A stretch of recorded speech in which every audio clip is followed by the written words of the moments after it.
Bonjour les amis, juste un petit coucou, j'espère que depuis hier que vous allez bien et que tout va pour le mieux. Au fait, hier matin je vous ai partagé une parole que j'ai reçue lors d'un temps de prière, de méditation et d'étude. Donc pour ceux qui n'ont pas eu l'occasion de l'entendre, je voudrais juste le partager encore une fois avec vous. C'est une parole que j'ai reçue le samedi 14 mars à 6 h du matin. Voilà ce que j'ai entendu dans mon cœur, les amis. Fils dit à mon peuple que cette pandémie n'est pas de moi. Je ne suis pas en train d'utiliser Covid-19 pour juger le monde. Mon fils est venu et s'est sacrifié non pour juger le monde, mais pour sauver le monde. Mais j'utiliserai cette maladie pour glorifier mon nom, pour montrer que je suis celui qui guérit.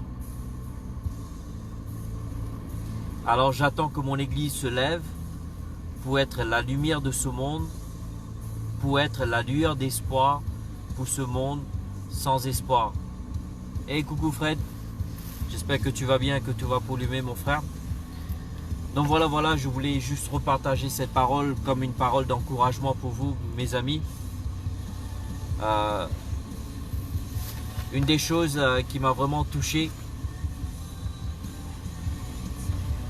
par rapport à ce que j'ai reçu, c'est que premièrement nous devons prendre conscience que l'heure est grave. Bonjour Adiaï. Et que la situation est vraiment très grave. Donc il faudrait aussi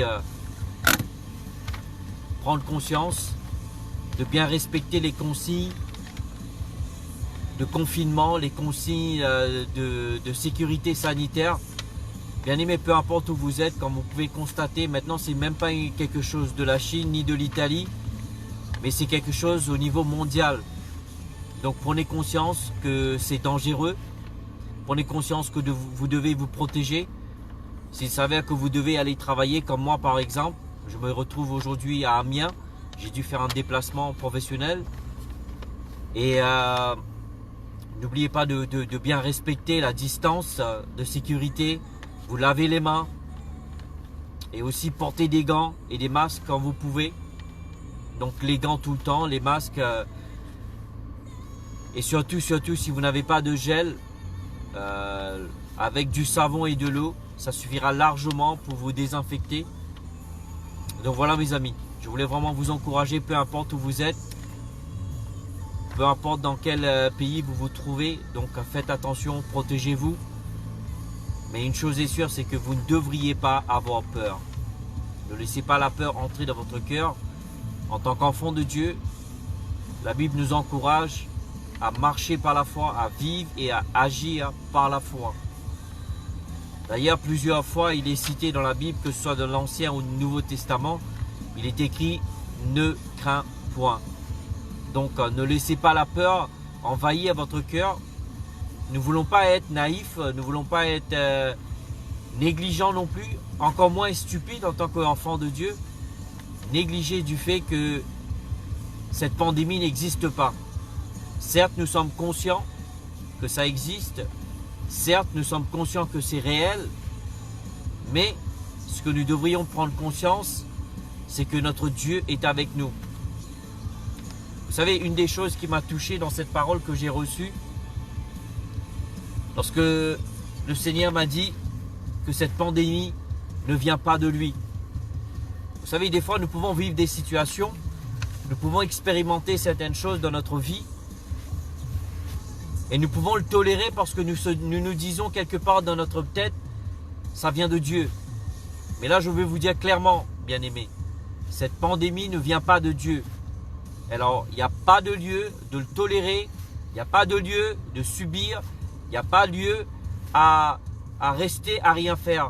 C'est le moment de se lever pour résister, pour refuser et pour réclamer notre héritage en tant qu'enfant de Dieu. Donc voilà, je voudrais vraiment vous encourager. Donc sachez-le mes amis, que cette chose ne vient pas de Dieu. D'ailleurs, nous savons tous que la maladie ne vient pas de Dieu. Donc Dieu n'est pas celui qui rend malade, il est celui qui guérit. Certes, peu importe maintenant comment cette chose a pu être créé, mais certainement c'est que ça ne provient pas de Dieu. Vous savez, dans la vie aujourd'hui, nous pouvons expérimenter des choses. Il peut y avoir que deux sources. Soit ça vient de Dieu, ou sinon ça vient de l'ennemi. Soit ça provient des gens du bien, ou sinon ça provient des gens du mal.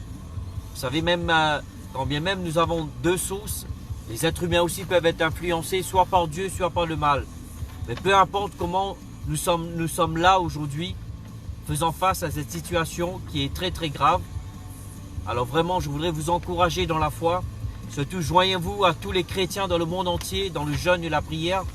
D'ailleurs, il y a un temps spécial chez nous dans notre église au Bon Berger. Bonjour Pasteur France. Bonjour DJ, Isaac. Et surtout, joignez-vous dans la prière et le jeûne. Il n'y a que ça qui pourrait faire bouger les choses. Parce que le peuple de Dieu, dans cette parole que je vous ai donnée, que Dieu m'a mis à cœur de dire au peuple de Dieu de se lever. C'est comme ça que nous devrions nous lever, bien-aimés. Nous lever dans l'unité, dans le jeûne et la prière. D'ailleurs, notre église, nous sommes en jeûne avec tout le corps, tous les membres de l'église, avec le corps pastoral et les anciens. Nous sommes dans un temps de jeûne jusqu'à la Pâque. Et nous croyons que la prière a un impact. Ne sous-estimez pas votre prière, ne sous-estimez pas votre temps de jeûne. Cela va faire monter devant le trône de Dieu, va augmenter le feu sur l'autel de Dieu. Et nous allons voir vraiment une puissance de Dieu qui va se déferler. J'aimerais aussi vous encourager, bien-aimés, peu importe où vous êtes, soyez vraiment le sel de cette terre, soyez vraiment la lumière de ce monde. Des fois, nous n'avons pas nécessairement besoin d'aller prêcher l'évangile pour dire prendre une Bible à la main, pour dire que Jésus est Seigneur, Jésus vous sauve, mais juste aller aider quelqu'un.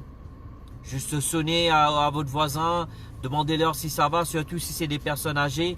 Donc, aidez encore quoi que ce soit que vous pouvez. D'ailleurs, en France, ils ont mis un site disponible pour ceux des associations qui peuvent aider et même les citoyens. Je vais le mettre aussi sur mon Facebook. Donc, surtout, n'oubliez pas l'église. Utilisons la foi, la prière et le jeûne et persévérons dans l'unité ensemble pour conquérir et pour déclarer le royaume de Dieu sur cette terre. N'oubliez pas les amis, cela ne provient pas de Dieu. Alors si cela ne provient pas de Dieu, nous devons le refuser, nous devons le résister et nous devons le combattre. Le combattre pas avec nos mains, mais nous devons combattre dans le jeûne et la prière. Donc voilà. Donc je vais très bien, par la grâce de Dieu, tout va bien. Donc, encore une fois, mes amis, je vais terminer avec ceci. N'oubliez pas que l'heure est grave. Bien respecter les consignes de confinement et aussi respecter les règles de sécurité sanitaire. Et sans oublier, en tant qu'Église, levons-nous dans le jeûne, dans la prière et dans l'intercession. Que Dieu vous bénisse. Je vous souhaite une excellente journée à vous et je vous dis à très vite. Au revoir. Ciao. Que Dieu vous bénisse. Au revoir à tout le monde.